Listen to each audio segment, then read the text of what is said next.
భాగవతము ద్వితీయ స్కంధము 155వ పద్యము.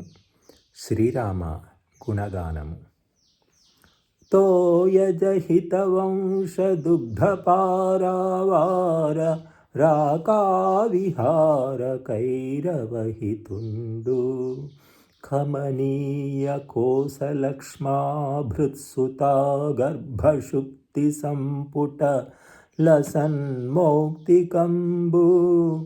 నిజపాద సేవక వ్రజ దుఃఖ నిబిడాంధకార విస్ఫురిత పంకరుహ సఖుడు దశరథేశ్వర కృతాధ్వర వాటికా ప్రాంగణాకర దేపతా నోహకంబు చటుల దానవ గహన వైశ్వానరుండు రావణాటోపశైల పురందరుండు అగుచు లోకోపకారార్థమవతరించే రాముడై చక్రిలోకాభిరాముడగుచు.